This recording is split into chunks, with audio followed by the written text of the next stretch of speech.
Shalom kekasih-kekasih Tuhan. Renungan pada hari ini berjudul Percayalah kepada Tuhan.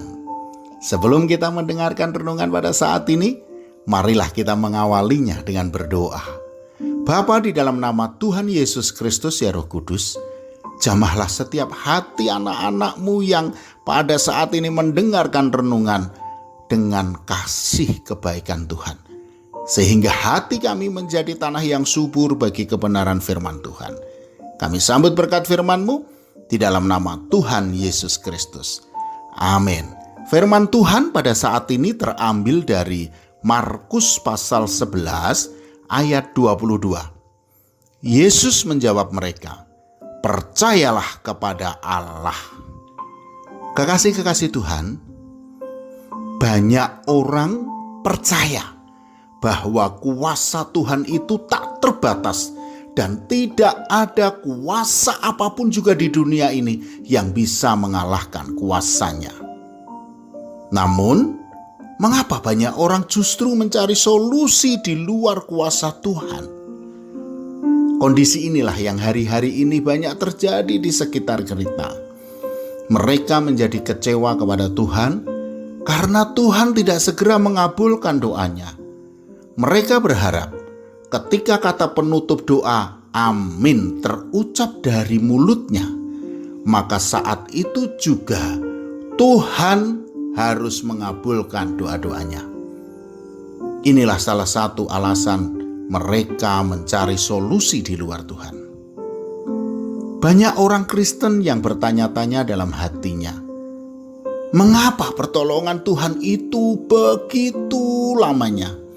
Padahal Tuhan sendiri yang berkata, "Mintalah maka akan diberikan kepadamu, carilah maka kamu akan mendapat, ketoklah maka pintu akan dibukakan bagimu. Karena setiap orang yang meminta menerima, dan setiap orang yang mencari mendapat, dan setiap orang mengetok baginya pintu dibukakan."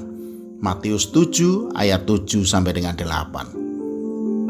Apakah Tuhan ingkar dengan janjinya? Saudaraku, camkanlah dalam hati kita bahwa Tuhan tidak pernah ingkar dengan janjinya. Janjinya yang tertulis dalam Alkitab itu pasti akan digenapi, asalkan kita mau bersabar untuk menantikan Dia. Kuncinya adalah setia dan tidak putus asa menanti janji Tuhan tergenapi dalam hidup kita. Tuhan dekat pada setiap orang yang berseru kepadanya, pada setiap orang yang berseru kepadanya dalam kesetiaan. Mazmur 145 ayat 18. Saudaraku, terkadang doa kita dijawab Tuhan dalam waktu singkat. Namun ada kalanya doa kita juga dijawab Tuhan dalam waktu yang cukup lama. Namun percayalah bahwa di dalam Tuhan tidak ada deadlock atau jalan buntu. Hal ini pernah dialami oleh Yunus saat di dalam perut ikan. Secara logika manusia, sudah tidak ada jalan keluar bagi masalah Yunus. Namun Yunus tetap mengarahkan iman percayanya kepada Tuhan. Dia berdoa, "Ketika jiwaku letih lesu di dalam aku, teringatlah aku kepada Tuhan, dan sampailah doaku kepadamu ke dalam bait-Mu yang kudus." Yunus 2 ayat 7. Sehingga Tuhan menyatakan kuasanya dan Yunus bisa keluar dari dalam perut ikan. Semua orang pasti pernah mengalami yang namanya jalan buntu. Sepertinya tidak ada jalan keluar bagi masalahnya. Tetapi bagi orang-orang yang dikasihi Tuhan, kita tidak perlu takut pada yang namanya jalan buntu. Sebab di dalam Tuhan selalu ada jalan keluar. Oleh karena itu, kuatkan dan teguhkan hatimu. Janganlah kecut dan tawar hati, sebab Tuhan Allahmu menyertai engkau kemanapun engkau pergi. Yosua 1 ayat 9. Percayalah kepada Tuhan, saudaraku. sebab Ia tidak akan pernah meninggalkan kita. Namun seringkali Tuhan ingin membentuk kita seperti yang dikehendakinya dan bukan seperti yang kita kehendaki.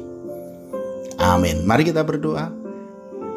Bapa, di dalam nama Tuhan Yesus Kristus ya Roh Kudus, kami percaya tidak ada kuasa yang melebihi kuasa-Mu.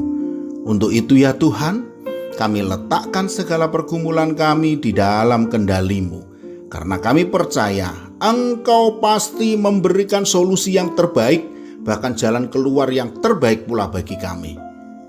Dalam nama Tuhan Yesus Kristus. Amin. Selamat beraktivitas dan tetap semangat. Tuhan Yesus Kristus memberkati.